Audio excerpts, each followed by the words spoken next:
Once upon a time a brother and sister named Hansel and Gretel lived in a hut in the woods with their father. Their father was a poor woodcutter. His wife, their mother, had died when the two children were very young. Their father thought he would not be lonely anymore when he finally remarried. But the new stepmother made life very hard for Hansel and Gretel. The children were not allowed to eat until after the stepmother had taken everything she wanted off the plates.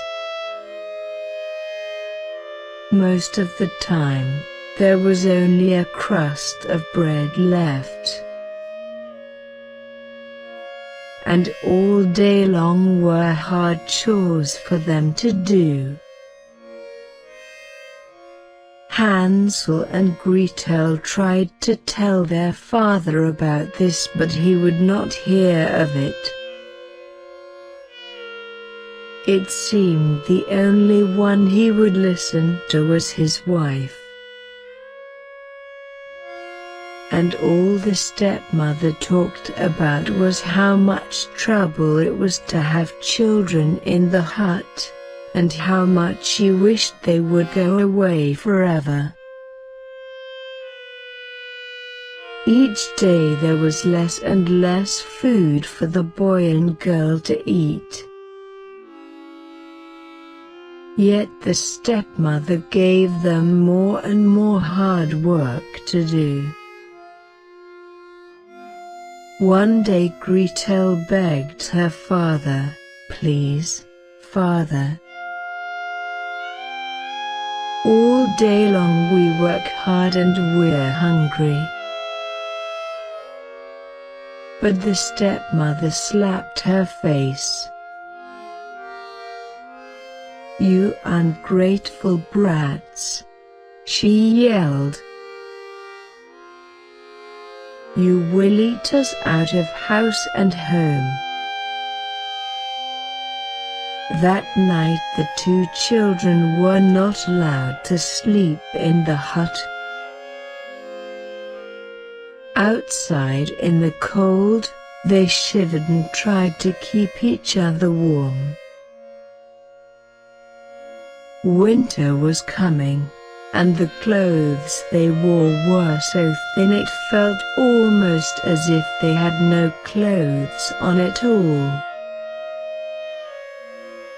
They shivered and tried to keep each other warm. The next morning when the sun rose, Gretel turned to her little brother. "Hansel," she said, "we cannot stay here. We must escape now, today, into the woods. Surely we will find more to eat when we are on our own than what we get here at home." "Do you think?" said Hansel. "But what if we get lost?" "We won't," said Gretel.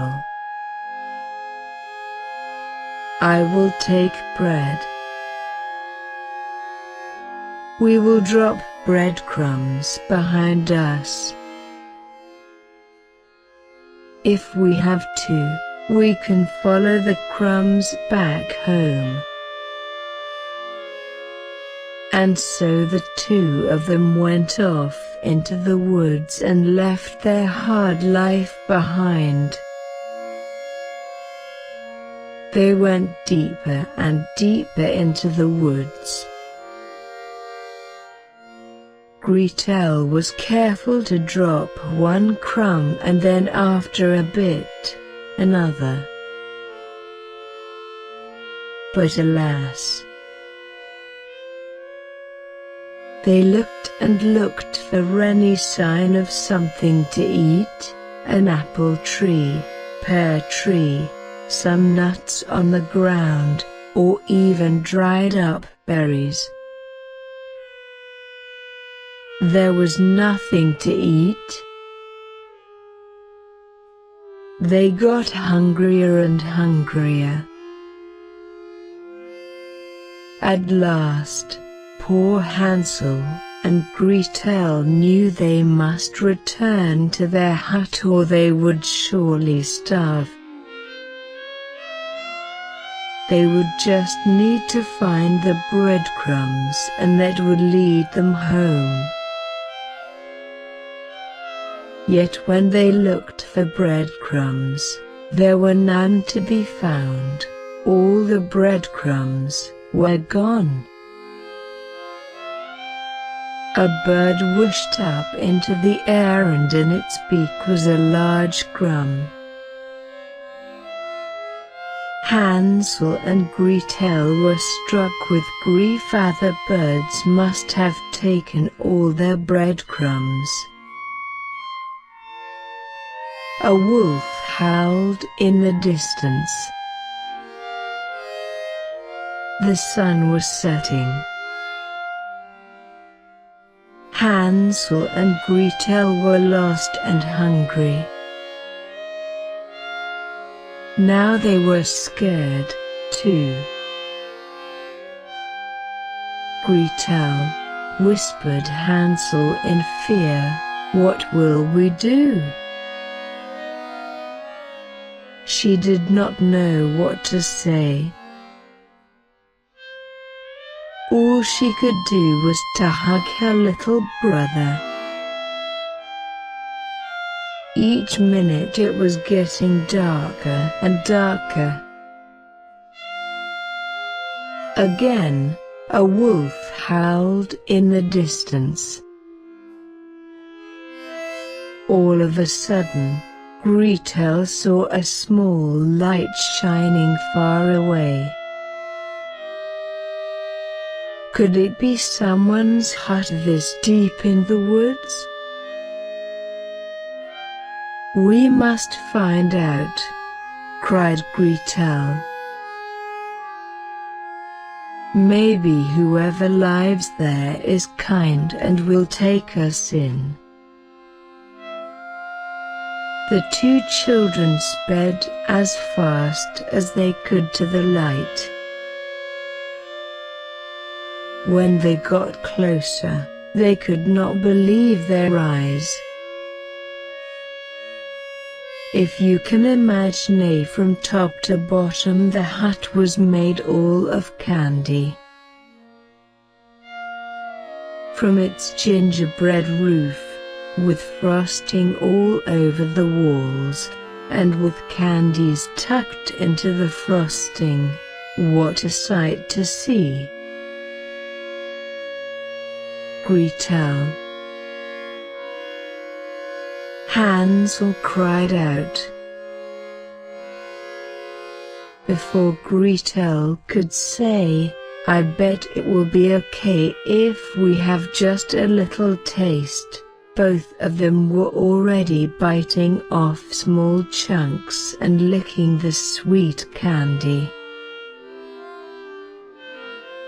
A sharp voice, "AWHO is nibbling on my house." Hansel and Gretel spun around. An old witch. Stunned, Gretel could only curtsy. "If you please, Mom," she said, as sweetly as she could. "There was so much candy on your house. And we are so hungry." "You have that right, my house," snapped the witch. Her voice dropped.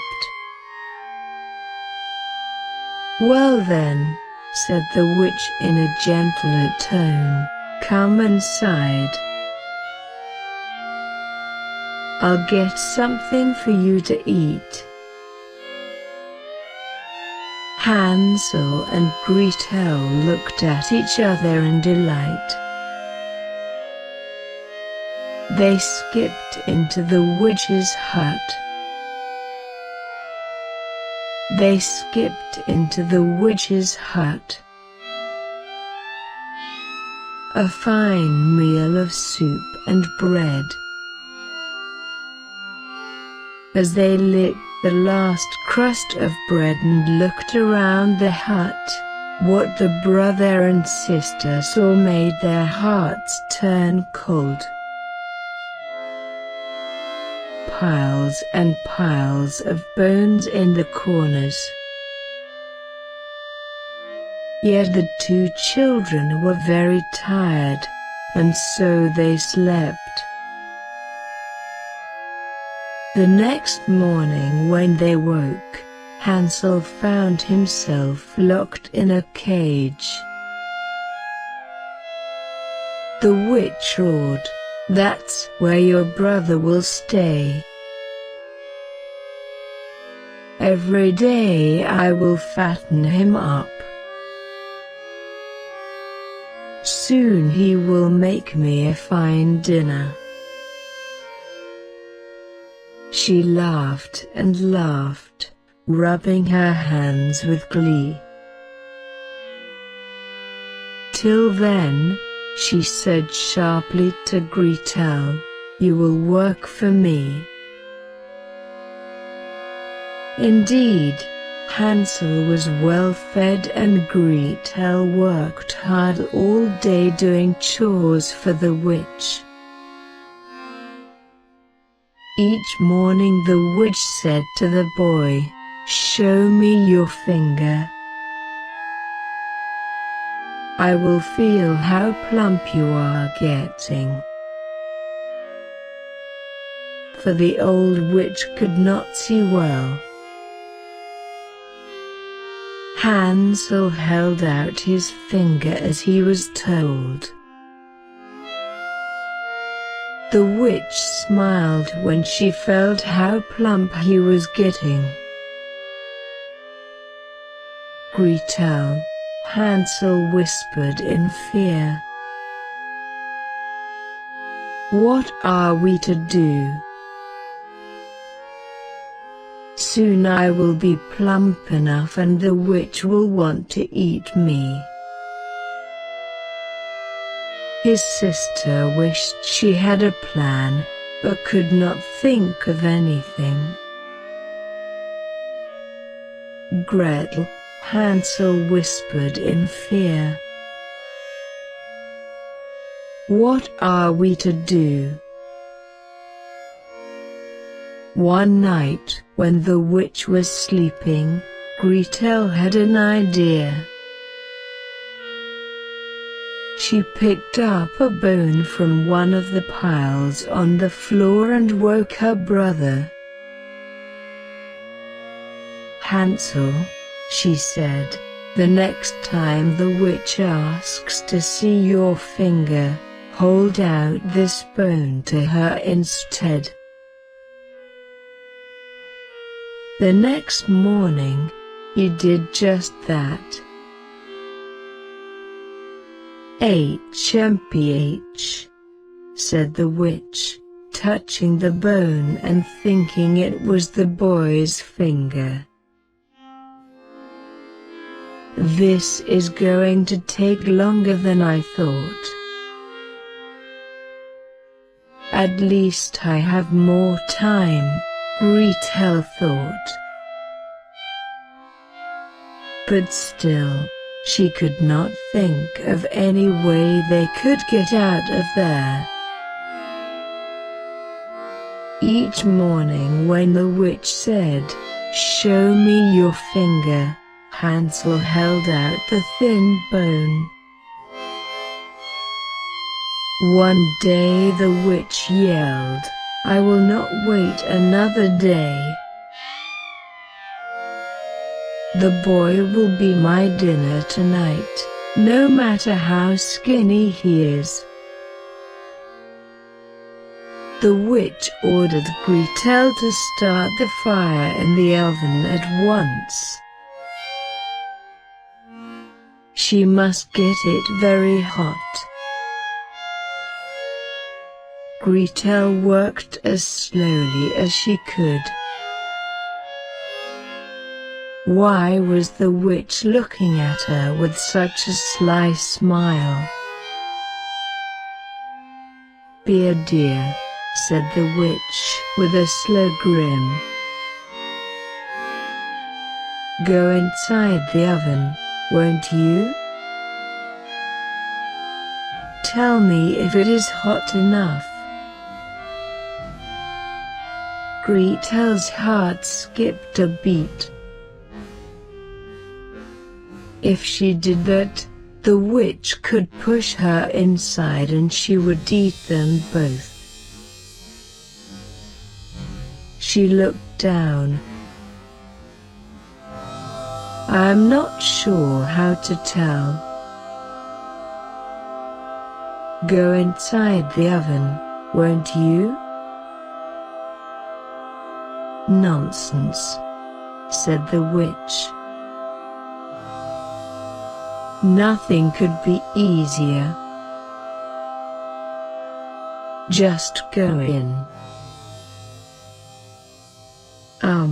Said Gretel slowly, "please show me first." "Stupid girl," snapped the witch.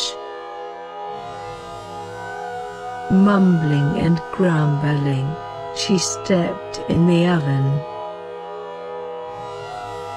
The moment the witch was inside, Gretel quickly slammed the door. Gretel. Hansel cried out. "You saved us." The sister tried to think fast. "Where is the key to your cage?" She looked and looked. At last she found it at the bottom of a vase.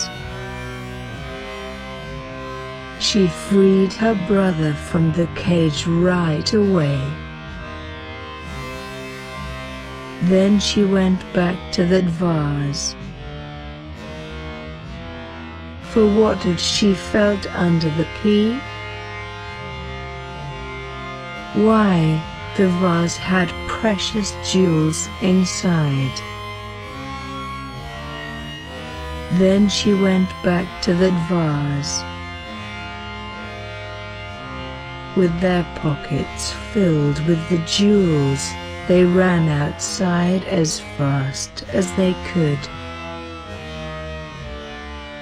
In the daylight they soon found a small path and followed it. It led to a wider path, and that path led to a road. They waited by the roadside hoping someone would ride by. When a horseman trotted up, Hansel and Gretel waved their hands. When the horseman stopped, the children offered one of the small jewels, and the horseman was happy to give them a ride home. When the brother and sister opened the door to their home, their father was wild with joy to see them. He had worried and looked for them night and day since they had vanished.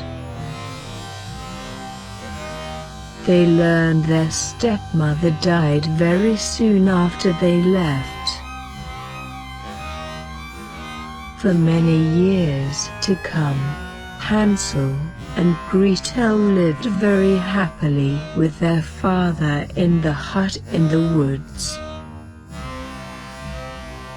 Once upon a time there were 3 bears who lived together in a house of their own in a wood.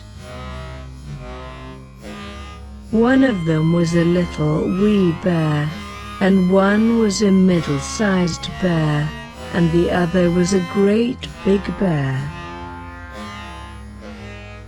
They had each a bowl for their porridge, a little bowl for the little wee bear, and a middle-sized bowl for the middle-sized bear, and a great bowl for the great big bear.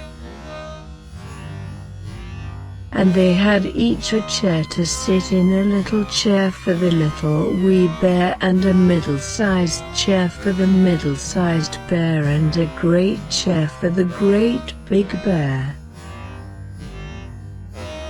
And they had each a bed to sleep in, a little bed for the little wee bear, and a middle-sized bed for the middle-sized bear, and a great bed for the great big bear.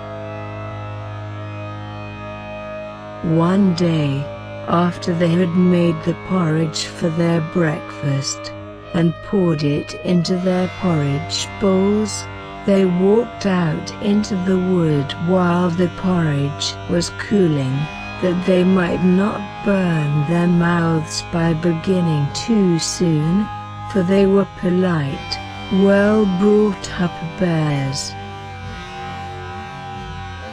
And while they were away, a little girl called Goldilocks, who lived at the other side of the wood and had been sent on an errand by her mother, passed by the house, and looked in at the window.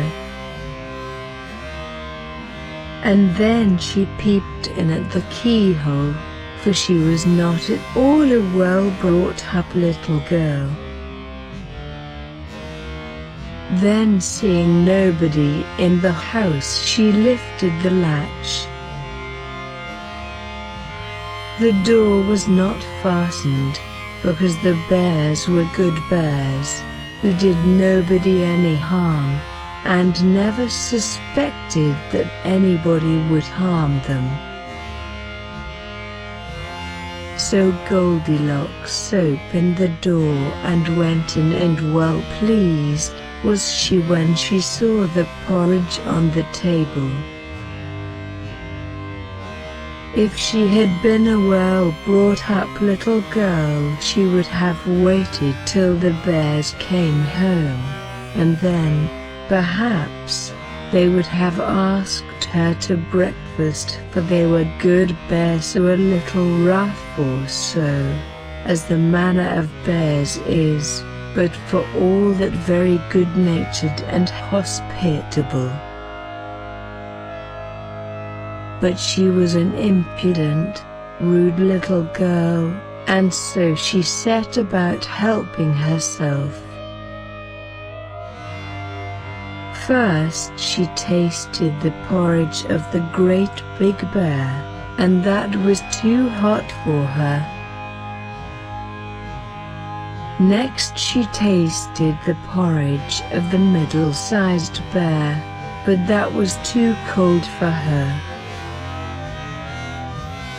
And then she went to the porridge of the little wee bear, and tasted it, and that was neither too hot nor too cold, but just right, and she liked it so well that she ate it all up, every bit. Then Goldilocks, who was tired, for she had been catching butterflies instead of running on her errand, sat down in the chair of the great big bear, but that was too hard for her. And then she sat down in the chair of the middle-sized bear, and that was too soft for her. But when she sat down in the chair of the little wee bear, that was neither too hard nor too soft, but just right. So she seated herself in it, and there she sate till the bottom of the chair came out, and down she came, plump upon the ground, and that made her very cross, for she was a bad-tempered little girl. Now, being determined to rest, Goldilocks went upstairs into the bedchamber in which the three bears slept. And first she lay down upon the bed of the great big bear, but that was too high at the head for her. And next she lay down upon the bed of the middle-sized bear, and that was too high at the foot for her. And then she lay down upon the bed of the little wee bear, and that was neither too high at the head nor at the foot, but just right. So she covered herself up comfortably, and lay there till she fell fast asleep.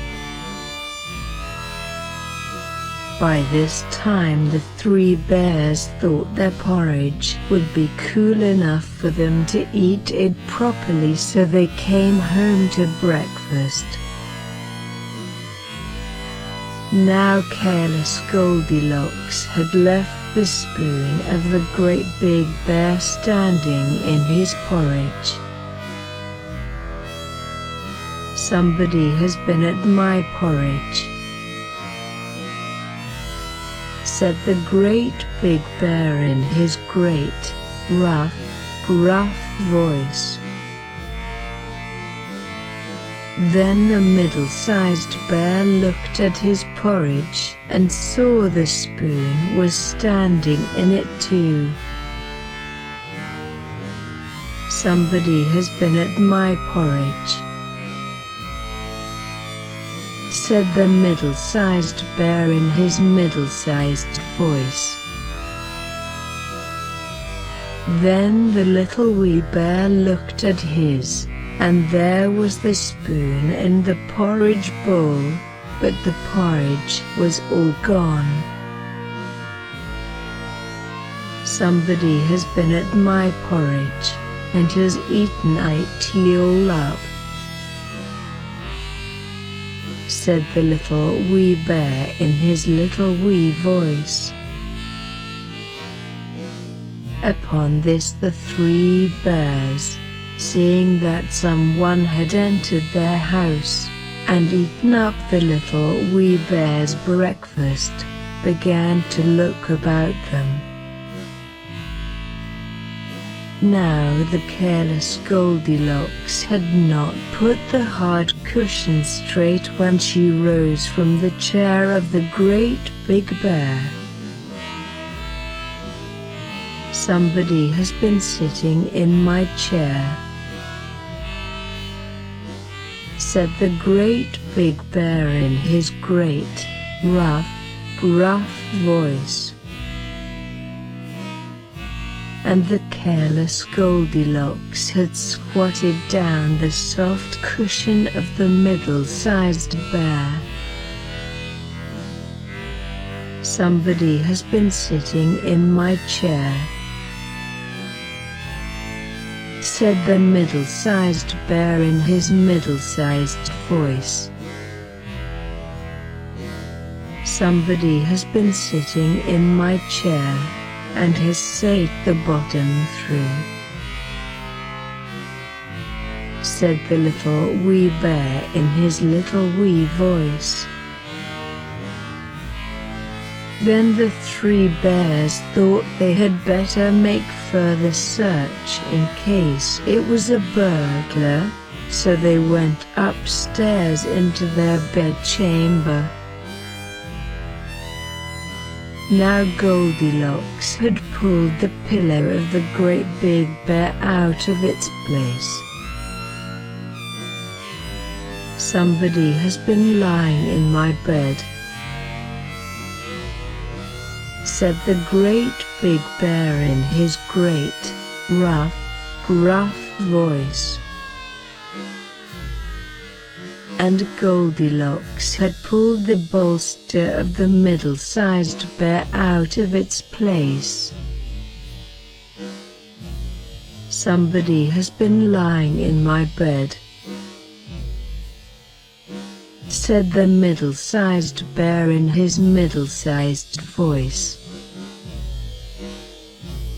Goldilocks and the three bears in bed. But when the little wee bear came to look at his bed, there was the bolster in its place, and the pillow was in its place upon the bolster, and upon the pillow a question mark. There was Goldilocks's yellow header, which was not in its place, for she had no business there.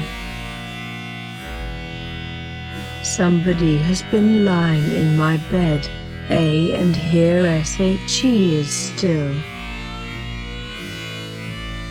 said the little wee bear in his little wee voice.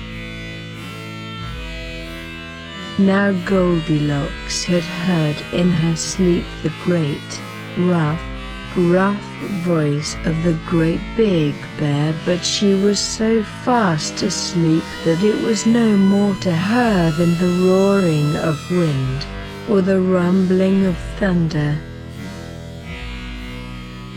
And she had heard the middle-sized voice of the middle-sized bear, but it was only as if she had heard someone speaking in a dream. But when she heard the little wee voice of the little wee bear, it was so sharp and so shrill that it awakened her at once. Up she started, and when she saw the three bears on one side of the bed, she tumbled herself out at the other, and ran to the window. Now the window was open, because the bears, like good, tidy bears, as they were, always opened their bedchamber window when they got up in the morning. So naughty, frightened little Goldilocks jumped, and whether she broke her neck in the fall, or ran into the wood and was lost there, or found her way out of the wood and got whipped for being a bad girl and playing truant, no one can say. But the three bears never saw anything more of her. Once upon a time there was a mother pig with three little pigs. When it was time for the little pigs to live on their own, their mother told them, "Whatever you do, do the best you can." The first little pig built a house out of straw. It wasn't very strong, but it was quick to build, and there Little Pig could spend more time playing, so he was happy. The second little pig built a house out of sticks. It also wasn't very strong, but it was quick to build, and the little pig could spend more time playing, so he was also happy. The third little pig built his house out of bricks. He remembered his mother's words and worked hard to build the best house he could. The brick house was strong and sturdy, and the third little pig was very pleased. One day, a big bad wolf came upon the first little pig's house of straw. The wolf knocked on the door and said, little pig, let me come in." The little pig replied, "Not by the hair of my chinny chin chin." So the big bad wolf huffed and puffed and blew the house in. The little pig ran all there way to his brother's house of sticks.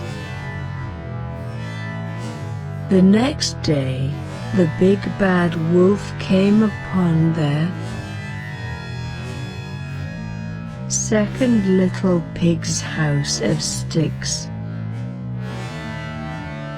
The wolf knocked on the door and said, little pig, let me come in." The second little pig replied, "Not by the hair of my chinny chin chin." The big bad wolf huffed and puffed and blew the house in.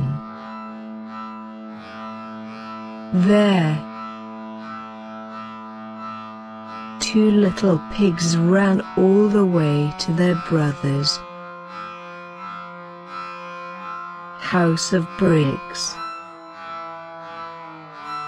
The next day, the big bad wolf came upon their third little pig's house of bricks. The wolf knocked on the door and said, little pig, let me come in." The third little pig replied, "Not by the hair of my chinny chin chin." The big bad wolf huffed and puffed, and he huffed and puffed again, and he huffed and puffed again. But he couldn't blow down the brick house. The wolf saw the chimney and climbed up on the roof to try and get in. The little pigs quickly lit a fire in the fireplace and put a kettle of water on to boil. The wolf climbed down the chimney and splash fell into the kettle. The wolf sprang out of the hot water and ran away as fast as he could. That was the end of the little pigs' troubles with the big bad wolf. The next day the three little pigs invited their mother over for dinner. She said, "You see, it is just as I told you. The way to get along in the world is to do things as well as you can. Fortunately for the little pigs learned their lesson and they lived happily ever after. Once upon a time, in a far-off land, there lived a cheeky little fairy named Tilly. Tilly was mischievous and loved to play pranks on everyone she met. One day, she decided to play a prank on the local king, who was known for his stern demeanor and lack of humor. Tilly flew into the king's castle, and while he was sleeping, she sprinkled a handful of fairy dust on his nose. When the king woke up, he found that he had been transformed into a giant, fluffy bunny rabbit. At first, the king was horrified, but then he discovered that he had all sorts of fun new abilities, like being able to hop really high and wiggle his nose in a hilarious way. Tilly watched from a distance, giggling to herself as the king hopped around the castle, trying to figure out how to change back into a human. Meanwhile, the king's loyal subjects were in a panic. They had never seen anything like it before, and they didn't know what to do. They searched high and low for a way to break the spell, but nothing seemed to work.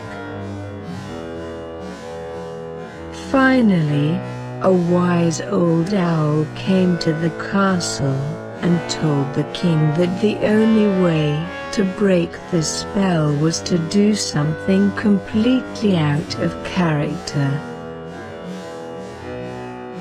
The king thought for a moment, then had a brilliant idea. He would throw a massive party for all his subjects, and they would dance and sing and eat all night long. The party was a huge success, and as the king danced and laughed and played with his subjects, he felt a strange sensation in his nose. Suddenly, he sneezed, and when he looked down, he saw that he had transformed back into a human. The king was overjoyed, and he thanked Tilly and the wise old owl for teaching him the importance of having fun and being spontaneous.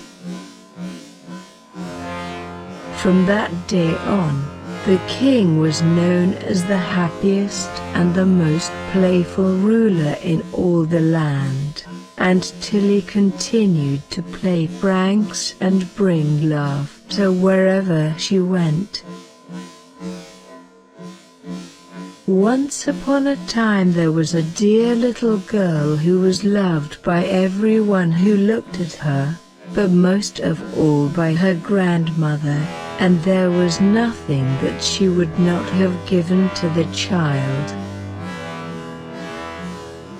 Once she gave her a little cap of red velvet, which suited her so well that she would never wear anything else. So she was always called Little Red Riding Hood. One day her mother said to her, "Come, Little Red Riding Hood, Here is a piece of cake and a bottle of wine. Take them to your grandmother, she is ill and weak, and they will do her good. Set out before it gets hot, and when you are going, walk nicely and quietly and do not run off the path, or you may fall and break the bottle, and then your grandmother will get nothing. And when you go into the room, don't forget to say, "Good morning," and don't peep into every corner before you do it. "I will take great care," said Little Red Riding Hood to her mother, and gave her hand on it. The grandmother lived out in the wood, half a league from the village, and just as Little Red Riding Hood entered the wood, a wolf met her. Little Red Riding Hood did not know what a wicked creature he was, and was not at all afraid of him. "Good day, Little Red Riding Hood," said he. "Thank you kindly, Wolf. Whither away so early, Little Red Riding Hood?" "To my grandmother's." "What have you got in your apron?" "Cake and wine." "Yesterday was baking day, so poor sick grandmother is to have something good, to make her stronger." "Where does your grandmother live, Little Red Riding Hood?" "A good quarter of a league farther on in the wood." "Her house stands under the 3 large oak trees, the nut trees are just below." "You surely must know it," replied Little Red Riding Hood. The wolf thought to himself, "What a tender young creature! What a nice plump mouthful! She will be better to eat than the old woman. I must act craftily, so as to catch both." So he walked for a short time by the side of Little Red Riding Hood, and then he said, "See, Little Red Riding Hood, how pretty the flowers are about here. Why do you not look round? I believe, too, that you do not hear how sweetly the little birds are singing. You walk gravely along as if you were going to school, while everything else out here in the wood is merry." Little Red Riding Hood raised her eyes, and when she saw the sunbeams dancing here and there through the trees, and pretty flowers growing everywhere, she thought, "Suppose I take grandmother a fresh nosegay.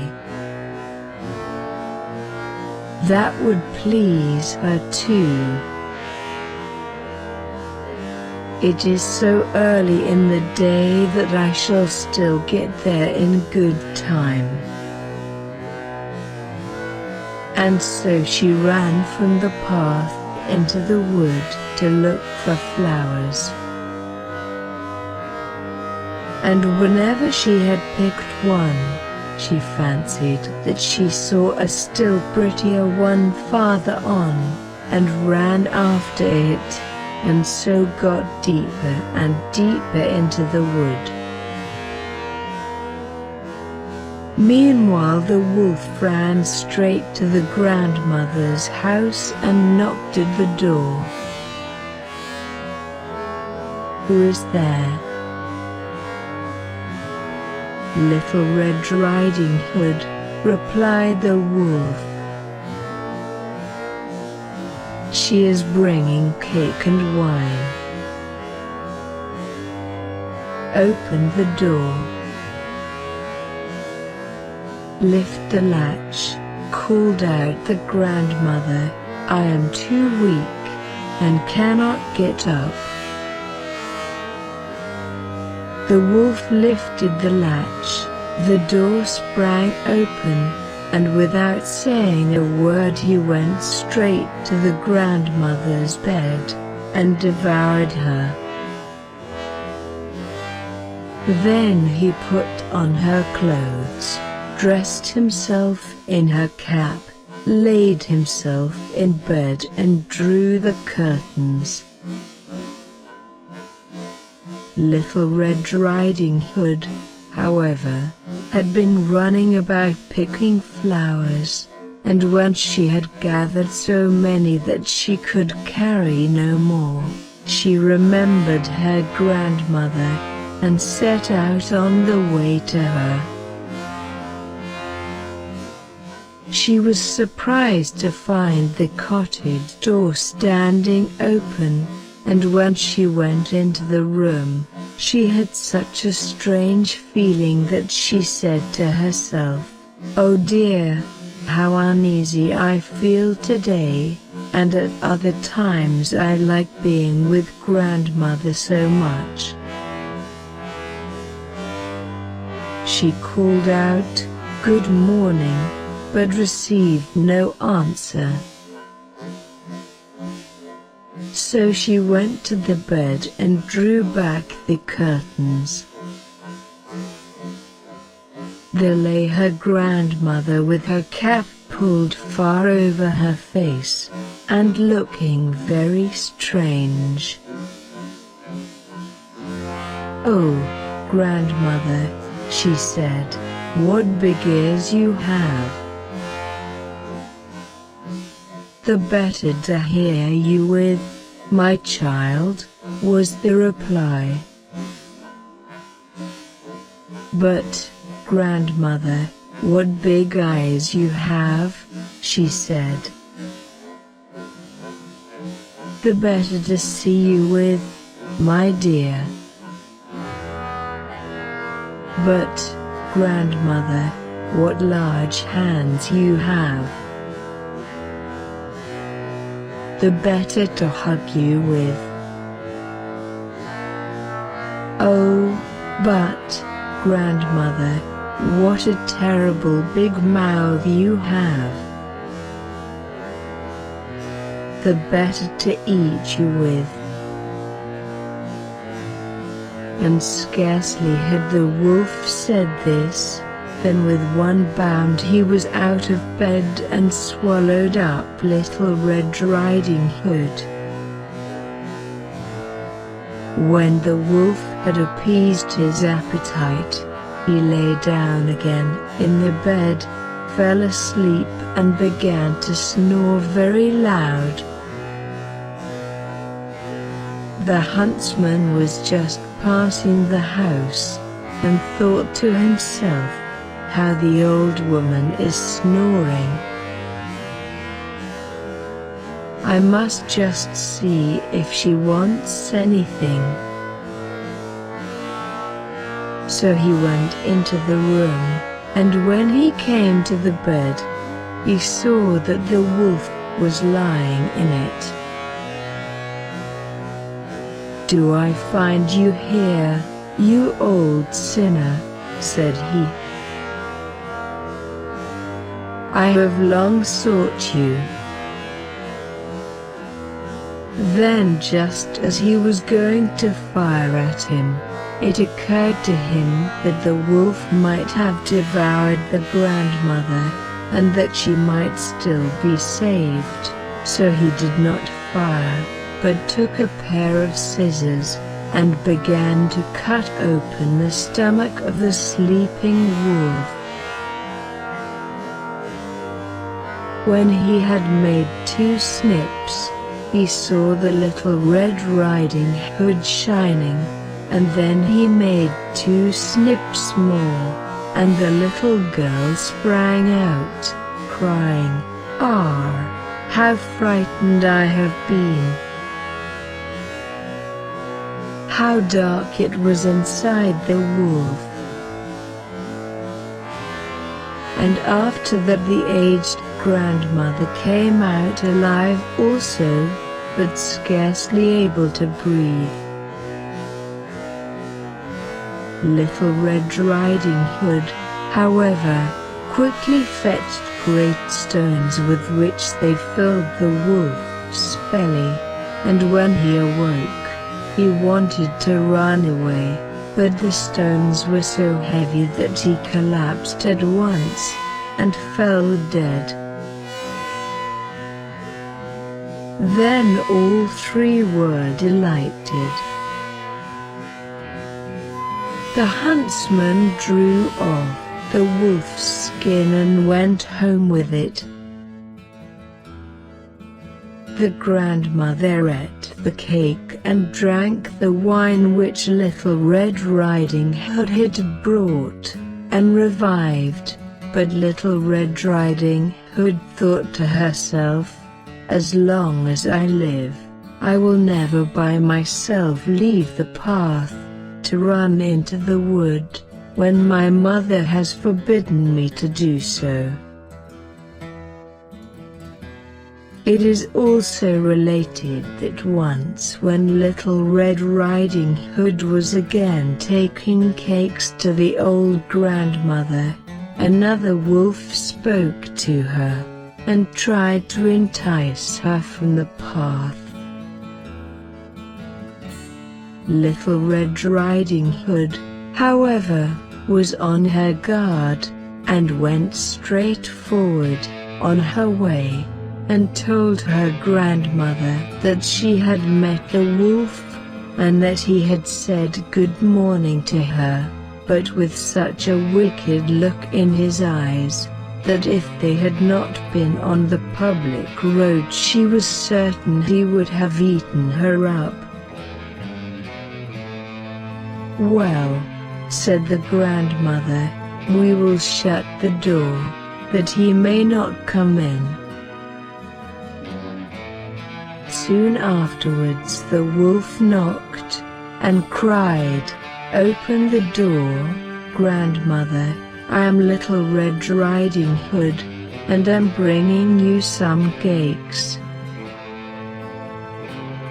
But they did not speak, or open the door, so the grey-beard stole twice or thrice round the house, and at last jumped on the roof, intending to wait until Little Red Riding Hood went home in the evening, and then to steal after her and devour her in the darkness. But the grandmother saw what was in his thoughts. In front of the house was a great stone trough, so she said to the child, "Take the pail, Little Red Riding Hood. I made some sausages yesterday, so carry the water in which I boiled them to the trough." Little Red Riding Hood carried until the great trough was quite full. Then the smell of the sausages reached the wolf, and he sniffed and peeped down, and at last stretched out his neck so far that he could no longer keep his footing and began to slip, and slipped down from the roof straight into the great trough, and was drowned. But Little Red Riding Hood went joyously home, and no one ever did anything to harm her again.